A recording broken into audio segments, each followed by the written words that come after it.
Alrighty, what's up everybody? Peter Gilmore here for a Thursday evening video right here on the Peter Gilmore YouTube wrestling channel, youtube.com/Peter Gilmore. Thank you all for watching this video. Make sure you like this video, hit that subscribe button down below, and subscribe to my other channels, which are down below in the description box. And as always, friend me on Facebook and follow me on Twitter.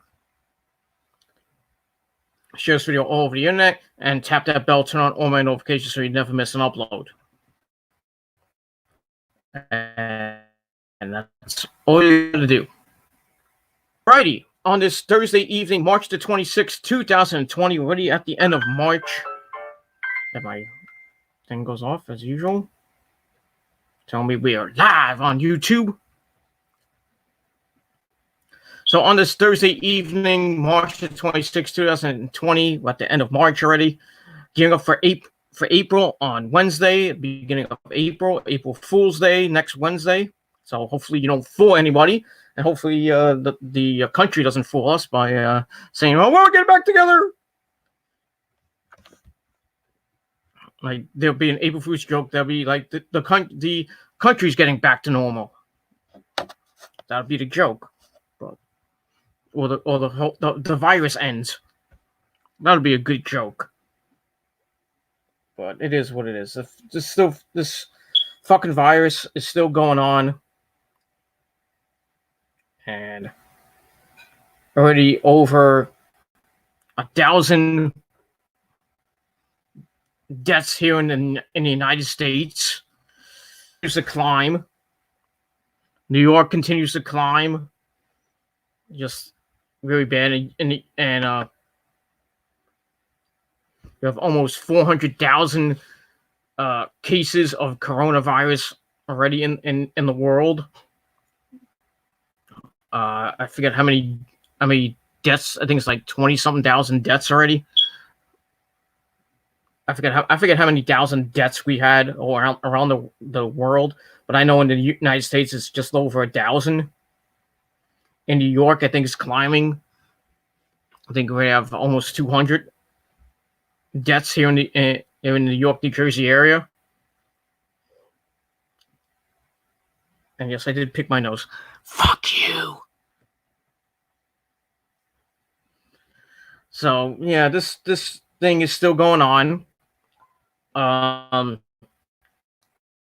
The stimulus checks, but they may not have the money to do it, or they won't get them out on time. So yeah, we'll be waiting more for that. I don't think they're gonna be sent out in 2 weeks. I really don't think so, but you never know. We'll see. So the first checks will be going out in the next couple weeks, which is good. I need to get my check today, which pisses me off. I want my money, goddammit. So I gotta pay my my cable bill. It's already, the check is sent out. I just gotta wait for it to clear my bank, and I gotta pay some other bills coming up. I got my internet bill to pay in another couple weeks. I gotta get money for that. So hopefully my check comes tomorrow, or came later today, or it's there right now. I just have to probably either pick it up tomorrow or pick it up Saturday when I'm at work. And before I leave, I have to see if it's there. Hopefully it is, so I don't have to wait 600 weeks for a check that I desperately need. So I gotta pay for food, I gotta pay for toiletries and other stuff I gotta pay for, bills and stuff.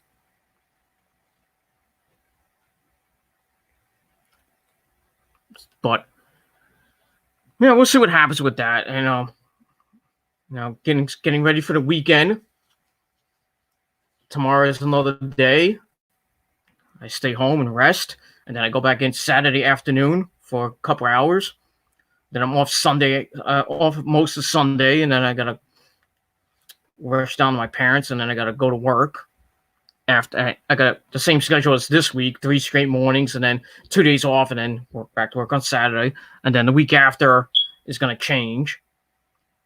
I don't know what my schedule will be.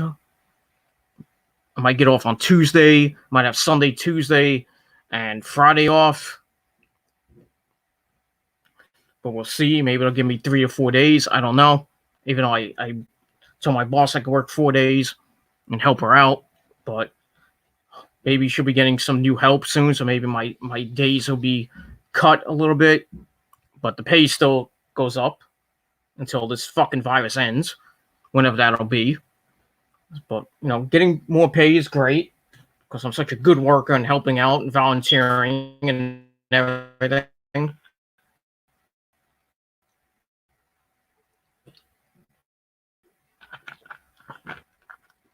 We'll see what happens with that. When day 11 of the president and vice president's 15-day plan to stop this virus, I really don't think it's working.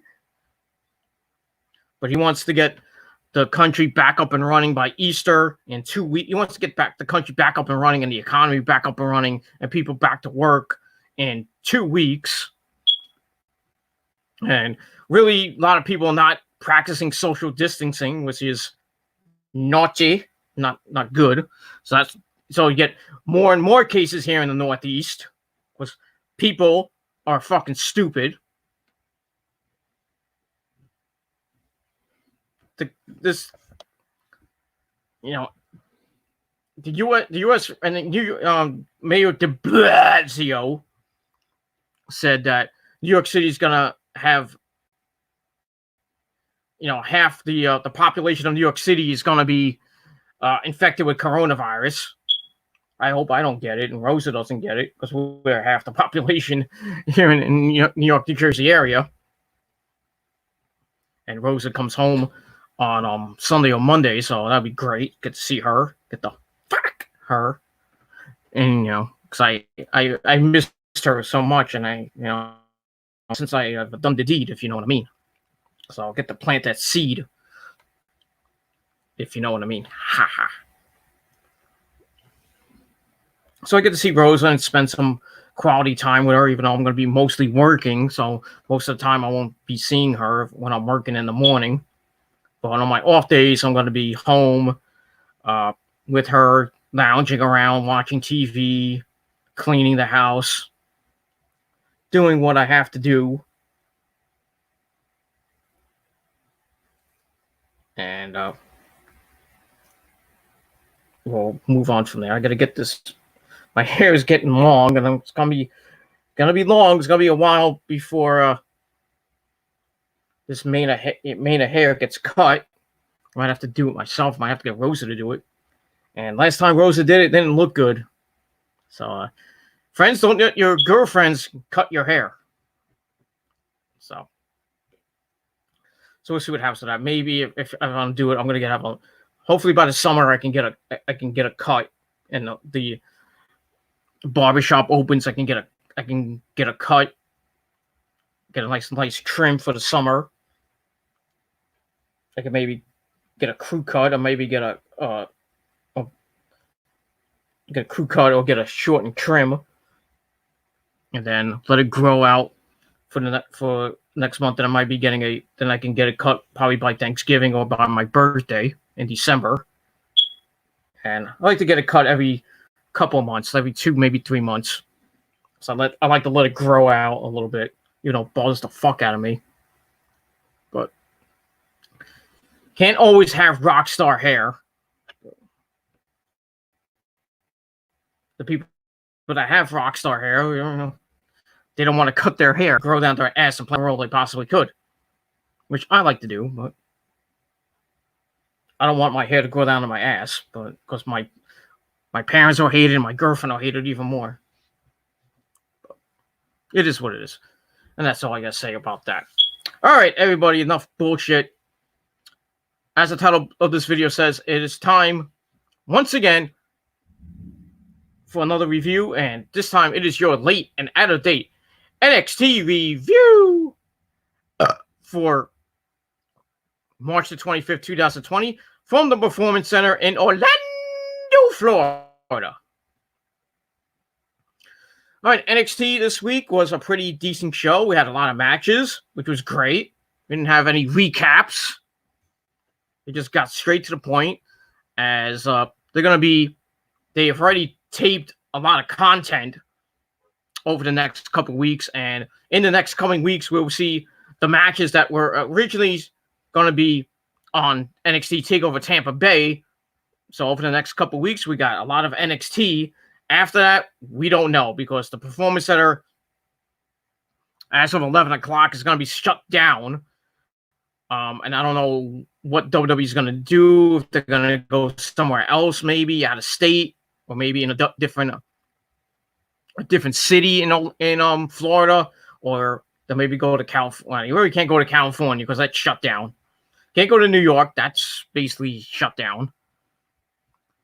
Florida, as I know, most of the cities are shut down.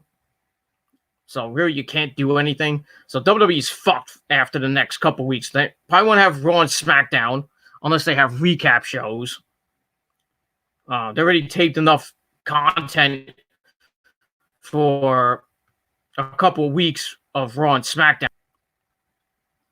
You know, they got that for maybe most of April. After that, I don't know what's going to happen in May, depending on what happens with this virus. If people can go back to work, the restrictions can lift, and people can go back to the Performance Center. They can go see the wrestlers, and we get people back in the stands and back in arenas and stuff. You know, I don't know how, you know, there might be some social distancing, so I don't know. But, you know, people are saying it's not going to happen for months. Who knows? But I think by the summertime, I really think by June or July, we're going to get back to normal. People are going to be going back to work and back to their normal everyday lives. And hopefully people can go to concerts and go to WWE events and TNA events, and Ring of Honor can get back to normal again. And everything else in the world can get back to normal. We have some wrestling, go to concerts and WWE events and other independent wrestling promotion events. And hopefully, like I said, we'll get back to normal and this virus can stop. But, you know, they're saying the worst is yet to come here in the Northeast, in New York City, mostly over the next 14 to 21 days. But we'll see what happens. Hopefully the worst has already came, and it's going to start going on the downward swing, and we'll get less and less cases, and hopefully it will be people that are recovering in France and in Japan as well. We talk about that, but they don't talk about that. They just give us these stupid statistics like 150 people died in a span of 24 hours. We don't care about how many people have recovered, because they don't give a shit. The media is a joke. The media is a fucking joke, ladies and gentlemen. That's all I got to say about that. And that's basically all I got to say about that. So let's get to NXT. Now, NXT was a good show, like I said. Nothing. It was really the main thing that was supposed to be on the show was Gargano and Ciampa, and Triple H on the show to talk about Gargano and Ciampa. That happened at the end of the show. And we're also gonna hear from Adam Cole, baby, about being the longest reigning NXT champion. Well, yes, some stuff to say to us. And we had some other stuff happening. We also got not one, but two women's matches to see who goes into the 6-woman ladder match to see who faces the NXT Women's Champion at a later date.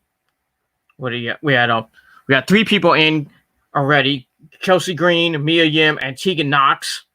So we'll see who the next couple of people are. I think we'll get the final participant next week or the week after that. And then we'll find out who wins that match and becomes the number 1 contender to either Rhea Ripley or Charlotte Flair for the NXT Women's Championship. I'm hoping it's Rhea Ripley, but we'll see what happens. As I still think today that the WWE still is taping most of WrestleMania and maybe more of Raw and SmackDown.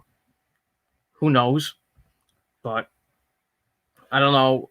like I said, I don't know how long the restrictions are going to be in Orlando. I would think for maybe a couple weeks. I mean, they don't have that many deaths in Orlando. I think it's like close to 100, around 100 people have died in Orlando.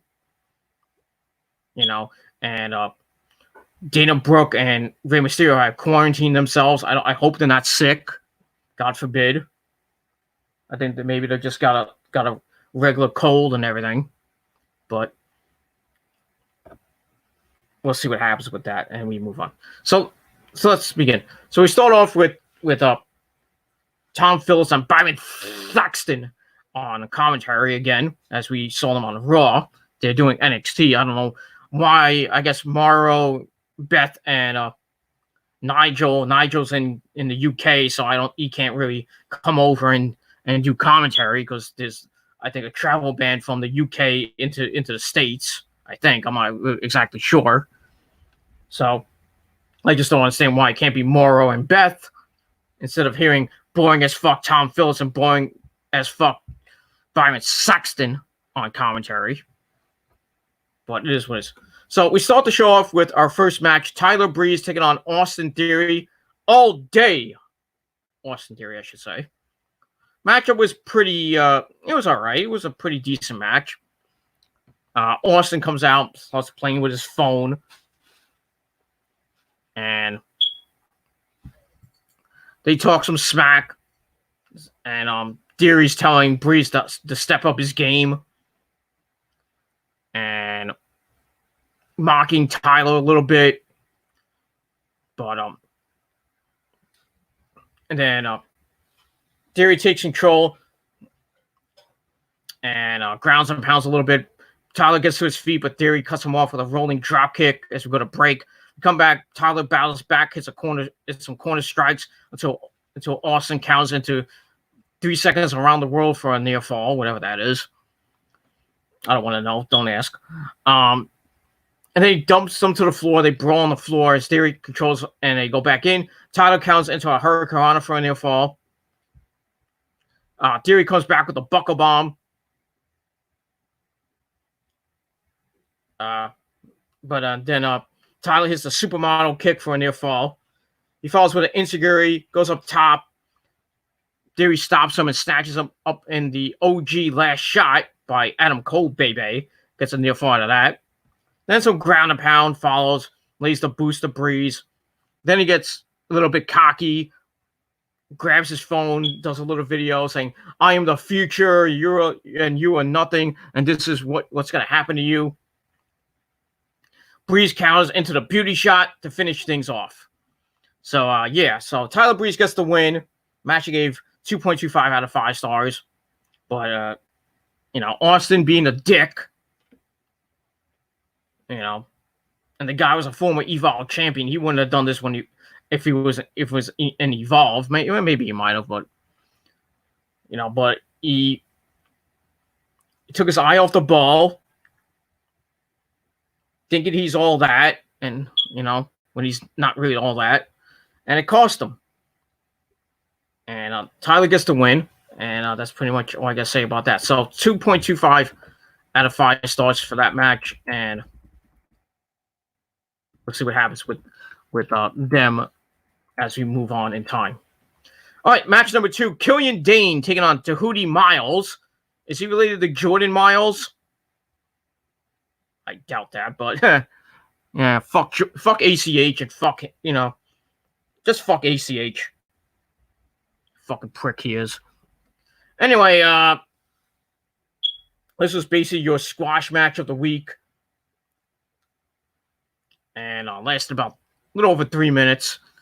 And Dane beat the crap out of him, even though, Tahuti was using his size and his speed to kind of slow down Killian a little bit. But Killian beat the crap out of him, and he finishes him off with the Vader bomb, and that's pretty much it for that. So good match for Killian, showing his dominance, and that was pretty much it. So I gave the match 2 out of 5 stars, and that was pretty much it for that. And we move on from there. All right, and we get to we had some little brief segments in there, but they had a little bit of snippets here and there, so I'm not going to mention them. But most of the night was matches, which was good. So we get that. Then we get to match number 3. Cameron Grimes taking on the premier athlete Tony Nese. It was a pretty good match, not a bad match. They lock up, they work the ropes. Grimes backs off, and Nese grounds and pounds a little bit. Cameron counters to his feet, is grounded once again as Nese cradles him up for 2. And Grimes fires back with some knee strikes, stuns Nese off the ropes, and then he does some ground and pound. Nese fires back with some chops, and so Cameron hits a clothesline for a near fall. He goes for a powerbomb. Nese fights it off, follows with a spin kick and some strikes. Clicks with a bunch of kicks, and then stuns Grimes over the ropes, and then hits a springboard moonsault out of that for a near fall.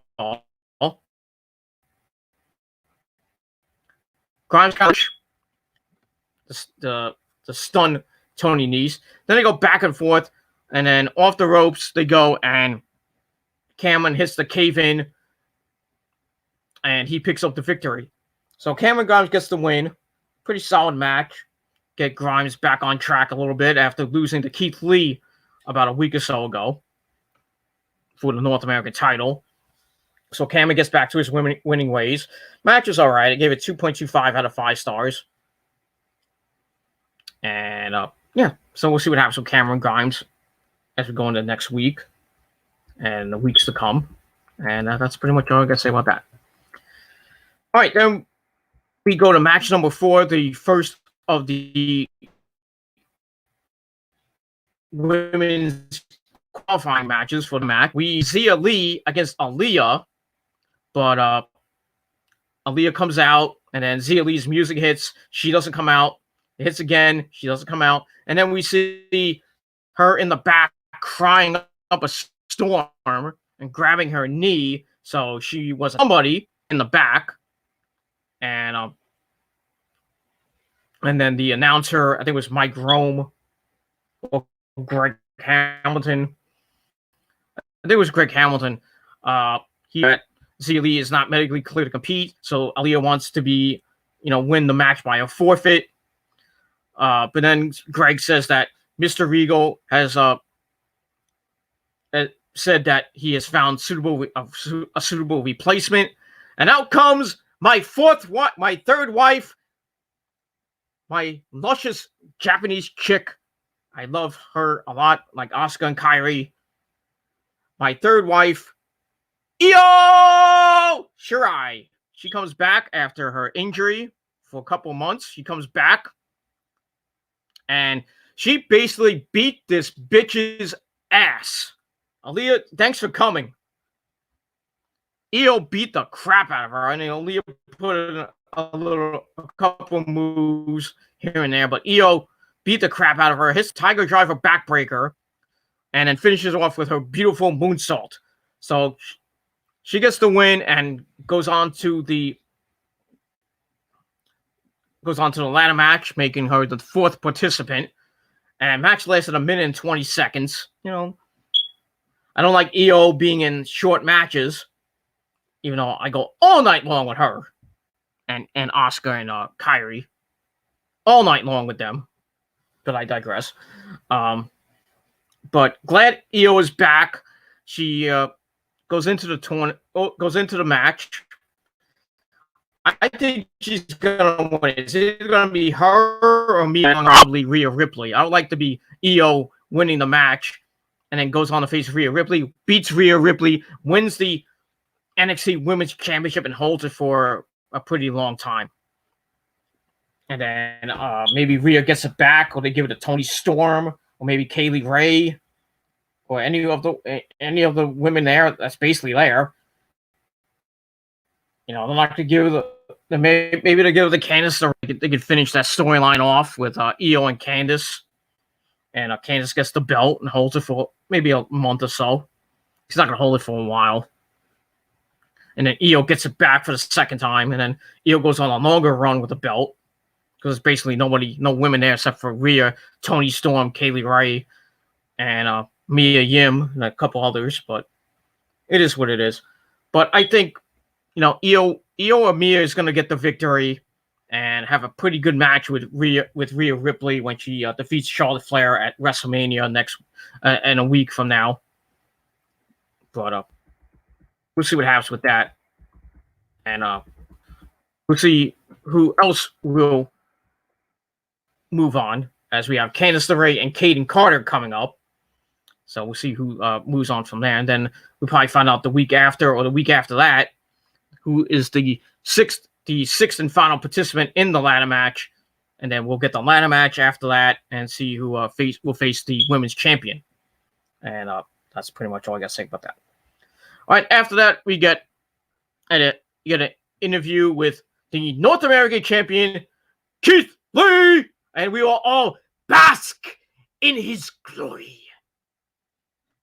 And Mia Yim has been basking in his glory for a long time, if you know what I mean. Should be getting that big black dick, if you know what I mean.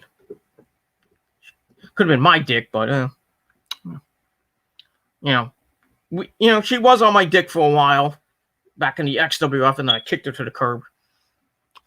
But it is what it is. But she was on my dick long time. But now I got other people on my dick, like Io and the boss, Sasha Banks and Asuka and Kyrie. They'd be on my dick long time, those 4 hot chicks. But I digress. So Keith Lee comes out and talks about beating Karen Grimes and retaining the North American title. Then he says he was attacked from behind, and then when he looked to see who it was Dominik Dijakovic, and he beat him up. And he says he made a mistake a couple weeks ago. He thought it was him and not Damian Priest. So on cue, Dominik Dijakovic comes out, says the title is all that he cares about, not an apology. And then Damian Priest comes out that or them is him. Either of them or him, because his name will live on forever. He wants the title because of the money and the girls that it comes with. Pulling a good old-fashioned Peter Gilmore promo out of his ass. Because that's all I care about in the XWF is money, how many fucking bitches I fuck, and how many can suck this royal dick.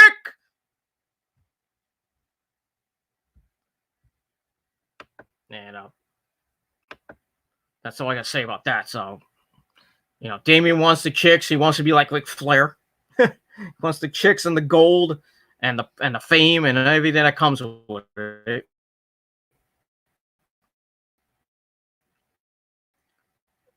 And Dominik Dijakovic takes him out with a springboard, flippy flip dived, and then he stands tall as both Damian Priest and Keith Lee are down. So later on, we find out that next week there's going to be a triple threat match for the North American title.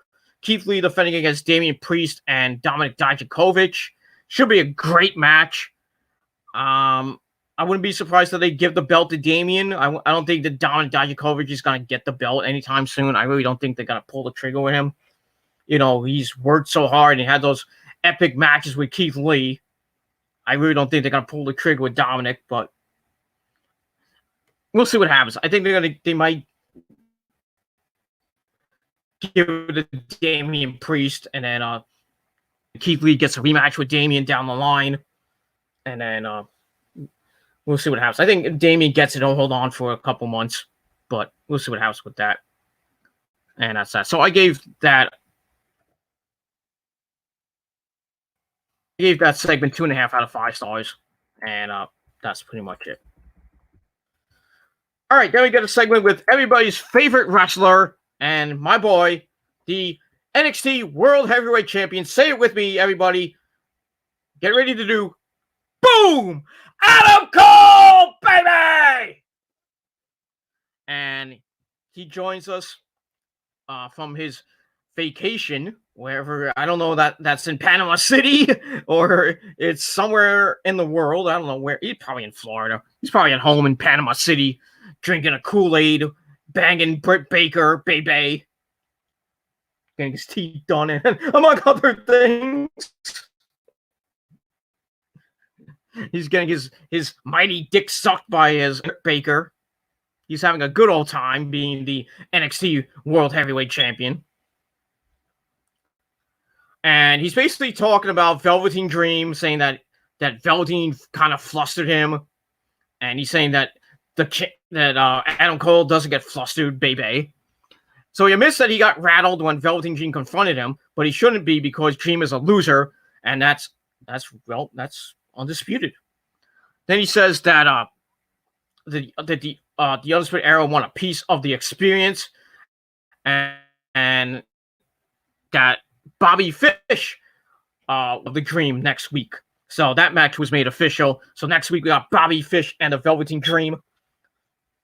So it's kind of, Velveteen just gonna run through the entire Undisputed Era until he gets Adam Cole, which he will for the North American title, and in probably a couple of weeks, probably by the end of the month, I would say. We'll see Adam Cole versus the Velveteen Dream, and then I think Adam Cole's reign as champion will end. Velveteen will get the belt, hold it for a little while, probably all the way up to the next takeover, which I think is in August, I think. I don't know if they're going to do one before then, but I know they're doing one in Boston doing SummerSlam weekend and supposed to be in Gillette Stadium in August. That may or may not happen depending on this fucking virus.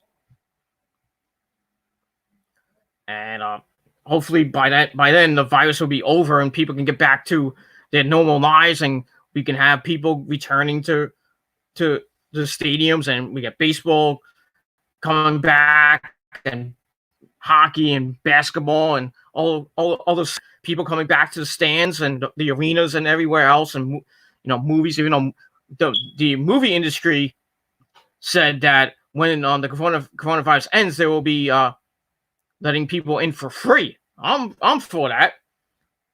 I'll go to a movie for free. I'll go see a nice movie, whatever movie that may be. I don't know what's gonna be out by then. Who knows? Maybe it'd be some old movies, but that I haven't seen. But I don't know what's coming out this summer, if at all. That's gonna be coming out.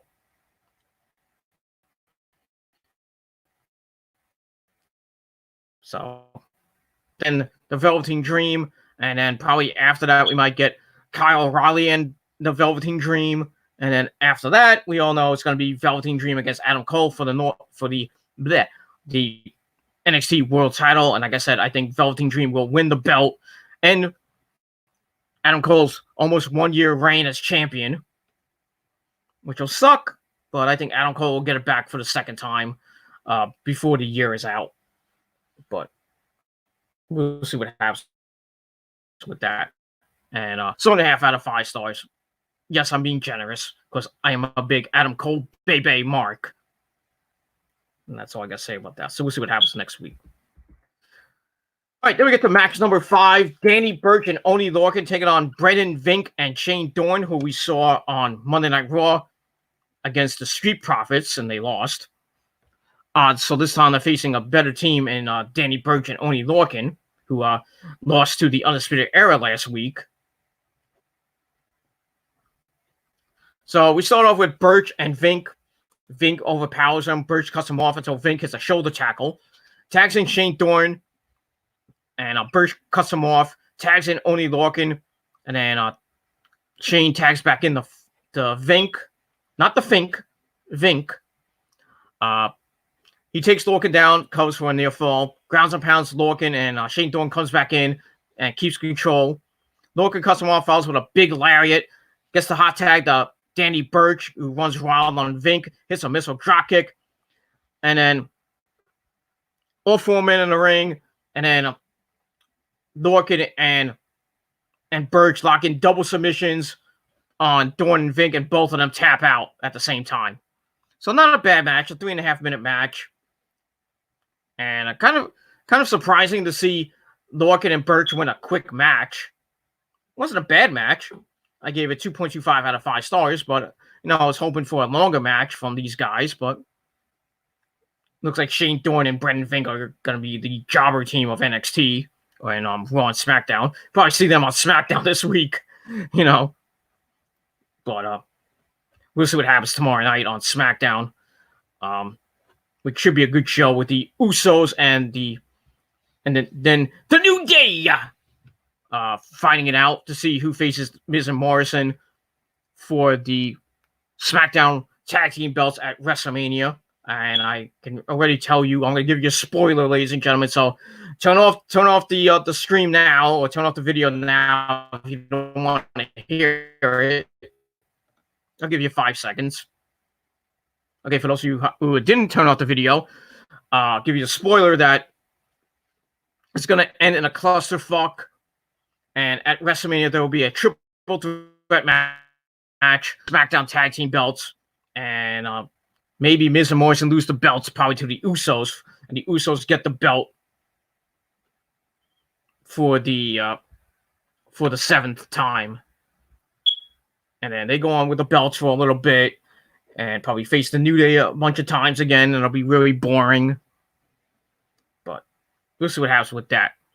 And that's pretty much it. So getting back to Dorn and, getting back to Danny Burch and Only Lorcan, pick up the victory. And like I said, 2.25 out of 5 stars for that. And that's pretty much all I got to say about that. All right, then we get to the second qualifying match to see who will be entrant number 5 in the 6-woman ladder match. We had Candice LeRae taking on Kaden Carter. It was an okay match. Typical women's match. Begins with Kaden.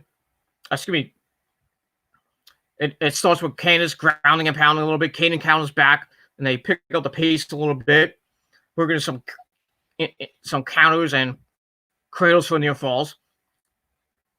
And then Kaden counters to a sunset flip for a near fall. Falls with a drop kick for a near fall. Candice comes back with some elbows. And then the good old-fashioned Mr. Perfect neck snap, which wasn't perfect, but because the only one who does it perfectly is Mr. Perfect. God bless Curt Hennig. May he rest in peace. Future Hall of Famer, by the way. I would put Curt Hennig in the Hall of Fame. He was probably one of the best Intercontinental champions of all time. Feuds with the Ultimate Warrior, and he had a couple of matches with Hogan, even though he got his ass handed to him. I digress, but that was a manager to Ric Flair when Flair was in the WWE for that short period when he came in as the real world's champion, and then he went back to, and then we didn't see or hear from Perfect. Perfect went to WCW as well, joined the NWO during the Attitude Era. Had a couple matches here and there, and then after that, we didn't really hear from Curt Hennig, and then he tragically died after that. So, and Curt Hennig's son is Curtis Axel. So Curtis Axel is right now doing what his father did before him. He's basically lower card talent right now in jobber duty, which sucks. And that's pretty much it. So she hits that. Candice misses a senton. Kaden falls with some clotheslines and then a running kick for a near fall. Candice hits a senton of her own. Goes for the lion salt. She missed it, but she counts into the Gargano escape for the win. So Candice moves on to the 6-woman ladder match. She's entrant number 5. I kind of figured she'd be in that match because they're not going to put somebody like Aaliyah or Vanessa Bourne in it. Should have put Bianca Belair because she's not really doing anything at WrestleMania or at TakeOver for that matter. Unless they make it a triple threat match at Mania. But they're not going to do that because we're already away from WrestleMania, and I don't think they're going to change it in a week, and there's no build for it. It is what it is. So Candace gets the win. Match gave 2 out of 5 stars. And that's pretty much it for that. So we'll see who the 6th and final participant is, probably either next week or the following week. And that's pretty much it. All right, then we get to the main event. We have everybody's favorite bro, Matt Riddle, taking on Roderick Strong of the Undisputed Era, Roddy. And this was a pretty good match. Good match. So also with Roddy, look at the ground and pound on the scramble on the mat and then the stalemate. Riddle grounds and pounds a little bit, and Roddy fights back to his feet. Riddle grounds and pounds again, working into a guard, and Roddy makes the ropes. Roddy then grounds and pounds, and they work to the ropes again. Matt suplex, and Roddy backs off, and Riddle attacks the arm. And then Roddy comes back with a knee strike, and then they trade chops. Roddy goes for the angle slam. Riddle counters out of it, but Roddy cuts him off and dumps him onto the ropes as we go to break. We come back. Roddy is still in control with a modified camel clutch. Modified his back and fucked him in the ass. Well, modified fucked him in the ass. I don't know. It's modified, so you have to modify making him humble and fucking him in the ass. But it is what it is. Riddle escapes, falls with some kicks and some running forearms.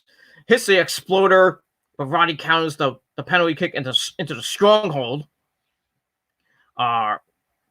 Riddle escaped and hits a knee strike and then a German suplex for a near fall. Roddy comes back with a big knee and then the angle slam for a near fall. Riddle counters back. Roddy cuts him off with running forearms. Matt Riddle comes back, finishes Roddy off with a bro Derek, and he gets the win. And a pretty good match. Lasted about 11 minutes. Not bad. So a pretty good match. I gave 2.5 out of 5 stars.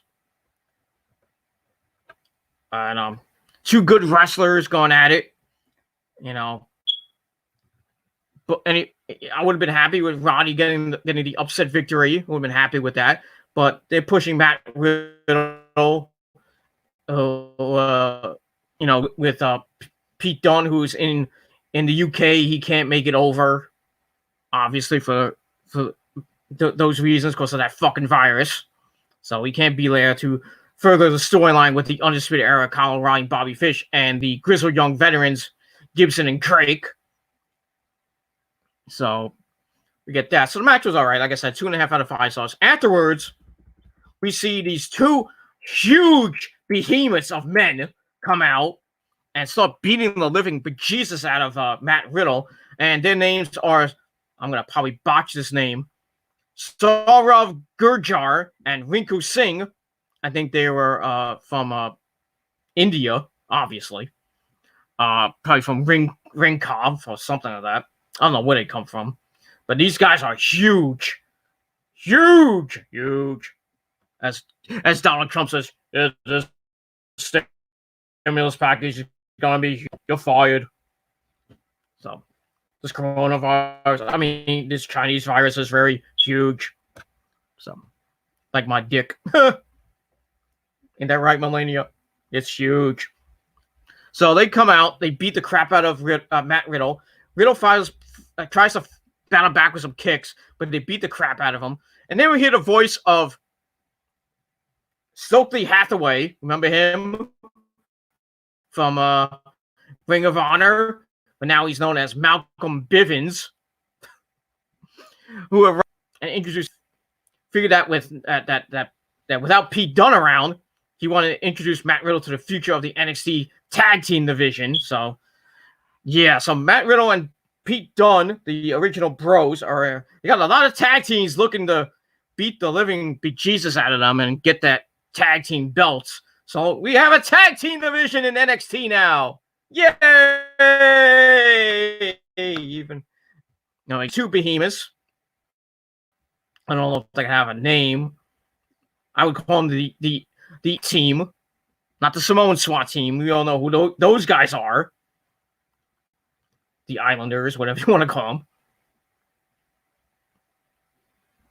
them.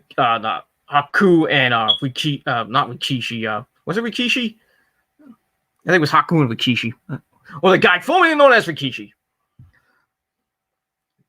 Haku and Fatu. The Islanders, who should go in as a tag team as the WWE Hall of Fame, because they were tag team champions back then.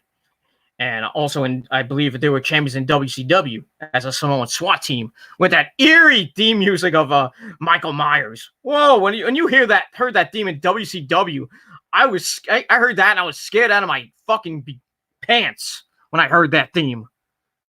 When they came out, the way they came out was fucking scary. And I think Paul E was their manager.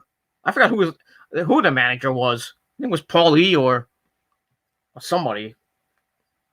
Well, they were a fucking scary team in WCW back in the NWA as well too. NWA early WCW days, and then they became the Islanders. We all know Haku and Fatu. And then they went, Fatu became, we all know as Rikishi. And then Haku became King Haku at one point. Remember that? King Haku. And then he went on to WCW, became Haku. And with the tongue and death grip, joined the NWO. I never got Haku in the NWO because basically he really didn't do anything. He was like the Vincent Virgil of the NWO. Basically didn't do much. Kind of like Scott Norton and others who were in the NWO for a brief time. Like Bret Hart. Bret Hart in the NWO just, oh my God. Hogan praising the fuck out of him. Even though Bret Hart hated his fucking guts and still hates his guts to this day. He hates him more than Shawn Michaels. Which is crazy. So anyway, yeah. So Pete Dunne. Pete Dunne. So Matt Riddle gets the crap beat out of him by these big Indian behemoths, or Egyptian behemoths. I don't know. I think they're either they're Indian or maybe Iranian or something like that. Maybe like the AOPR. But they beat the crap out of this guy, and we see their debut and Malcolm Bivens, Stokely Hathaway's debut, which made Mia Yim on a very unhappy camper. I should have tweeted her on like, so did you see Malcolm? I bet you that missing. Yeah. It is what it is, and that's all I got to say about that. Not many wrestlers tweet me, besides Mick Foley and Kelly Klein and Taylor Hendricks. Not that many wrestlers tweet me and retweet me and like my tweets. So it's okay. I'm okay with that. Just as long as I follow them and leave tweets here and there. And that's all I got to say about that. Yeah. So we'll see what happens with this tag team, and as they begin their little NXT run, and we'll see what happens with Matt Riddle and with the NXT tag team belts as we move on from there. I think we're gonna see eventually on these takeover specials, we're gonna see Matt Riddle and maybe Pete Dunne when he finally does come over from the UK, defending the belts against the Undisputed Era, Kyle O'Reilly and Bobby Fish, and the Grizzled Young Veterans, Gibson and Drake. And I think Gibson and Drake will win the belts. Just hyping them up. Excuse me. Too much fucking beer. They're hyping them up like fucking crazy.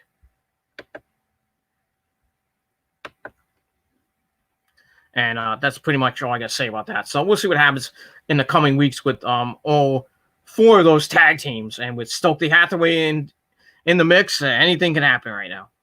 But they put a beat down on Matt Riddle, and that's all I got to say about that. All right, then we find out that next week on the program we're gonna have 3 matches, including the Velveteen Dream and Bobby Fish, and we got Keith Lee defending the North American title against Dominik Dijakovic and Damian Priest in a triple threat match, and we also got a second chance gauntlet match featuring the previous contenders match, the qualifying matches. We got Dakota Kai, Kaden Carter, Zia Lee might be in it. Aaliyah, I think Shotzi Blackheart is in it. So we're gonna get a 6-woman gauntlet match to see who becomes the 6th member of that ladder match. And if I had to put my money on it, I put Dakota Kai in it to further her feud with Tegan Knox. So I think Dakota Kai will win the gauntlet match next week and be the 6th entrant. And then eventually, when the match does happen, like I said, I think it's going to be Io winning the match or Mia Yim. And it's going to be a brutal match with a lot of crazy spots, and hopefully nobody gets hurt. But we'll see what happens with that. All right, then we get to the end of the night with the game. Triple H closing the show. Ciampa feud. And then Ciampa comes out, cuts him off, joins him in the ring. He says everything that needs to be said has already been said, so bring that boy out here. So Triple H tells him there will be no physicality. And he's like, I'm going to bring out Johnny. So Johnny comes out and he talks on the stage, and the ringside area.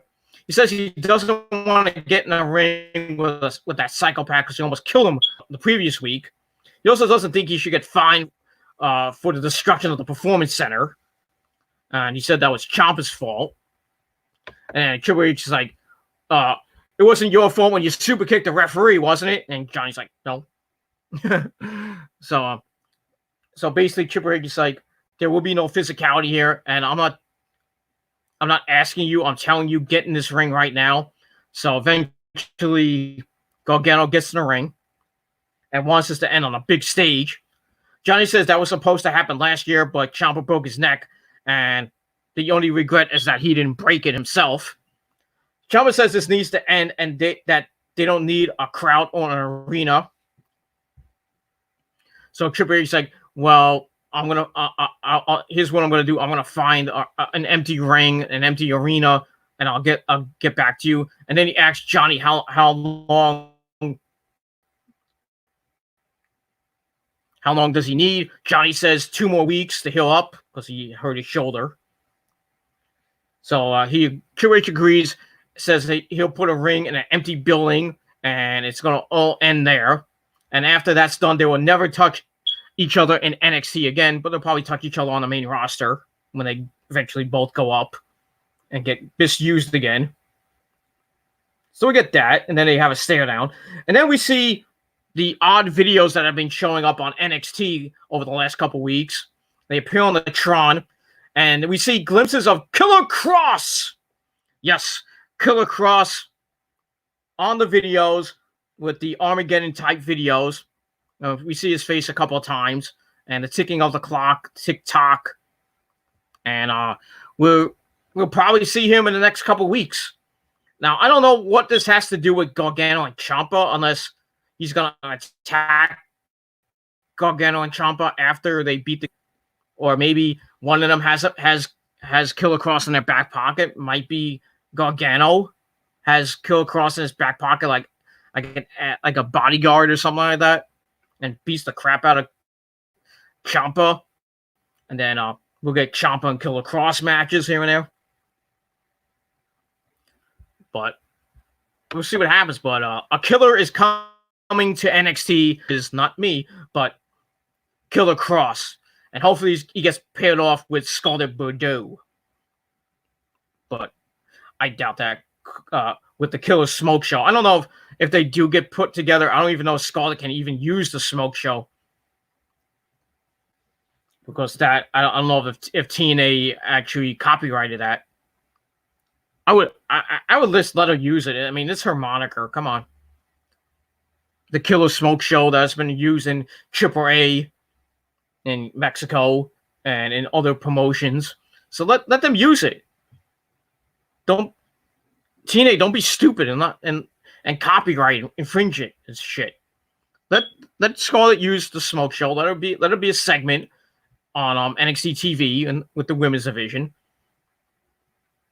I mean, let her do what she did in TNA, scout talent and guide them to the tag team titles like she did with Kevin Matthews and fella Bah! Which they did not become successful in winning the tag team belts, but they came close. And Fallah Bahh kind of getting smitten with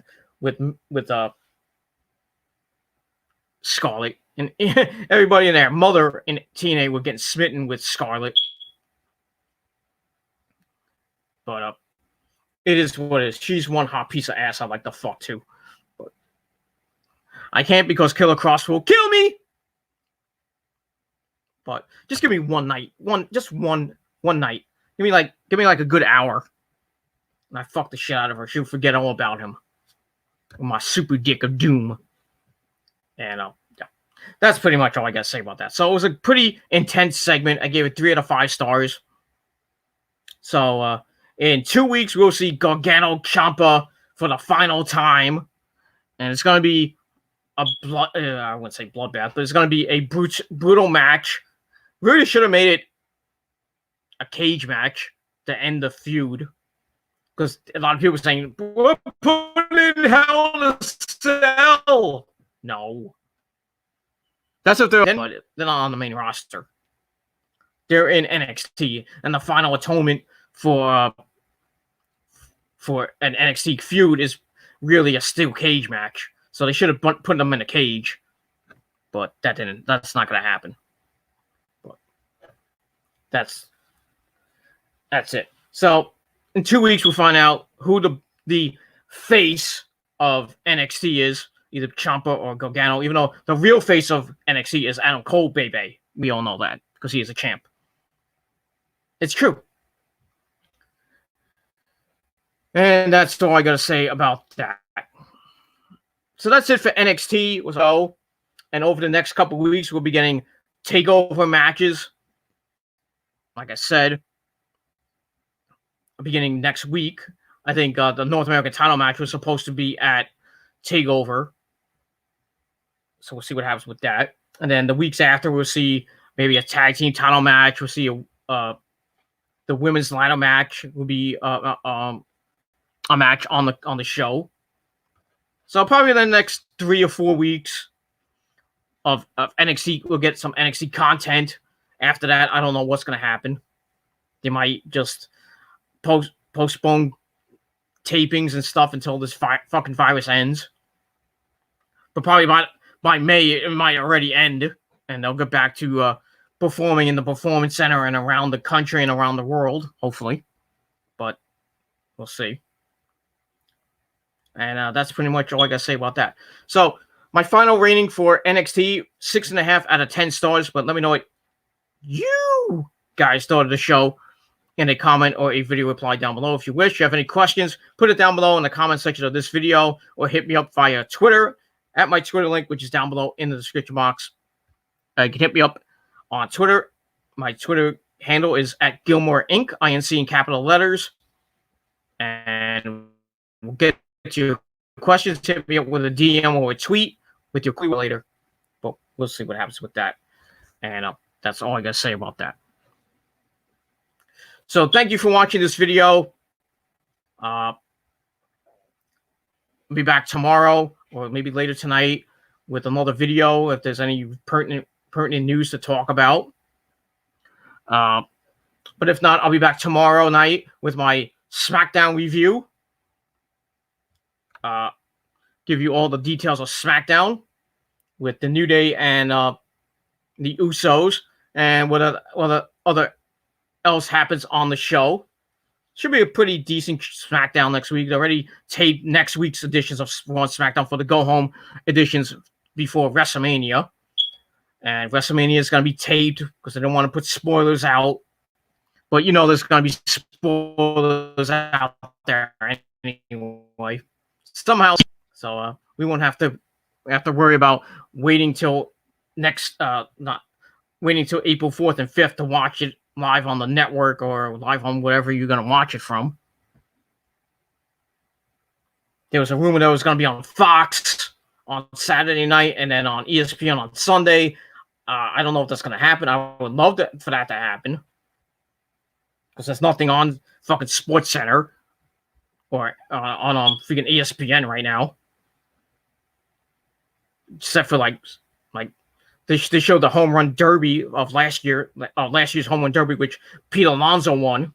Big old Pete, the polar bear of the New York Mets, winning that thing. That was nice to see, as always. Bring back some memories.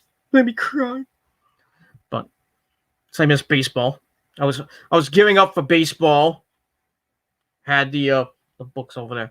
I was all ready to do yesterday. I was all ready to do my 2020 baseball preview, but that's not going to happen until this fucking virus ends and we can actually get a date for when the baseball season ends, which may be in June or early July. So we're gonna have to wait a couple months for that, if they have a season at all, depending on how this fucking virus continues on through April and maybe into May.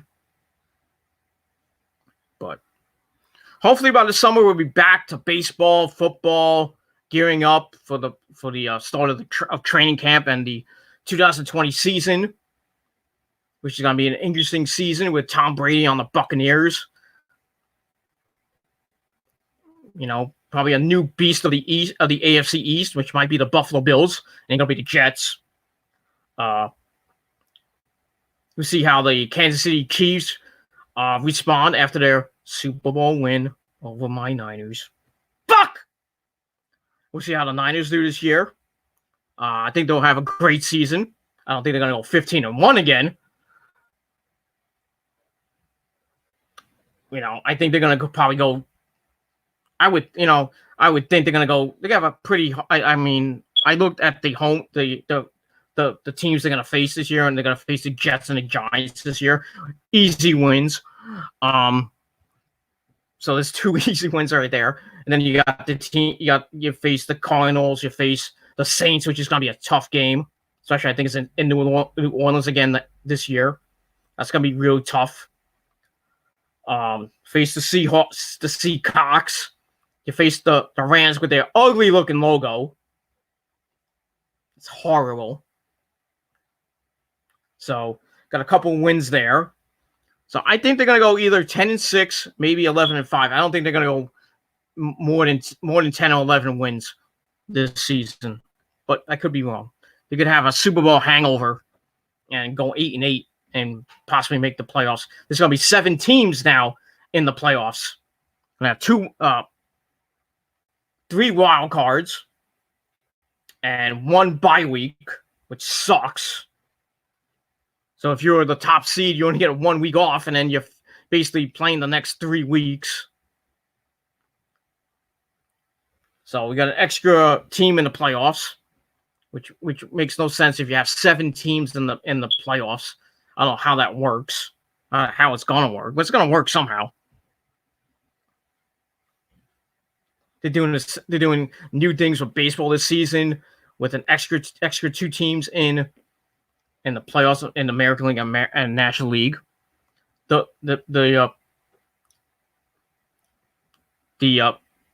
3 teams will play each, have a one-off game.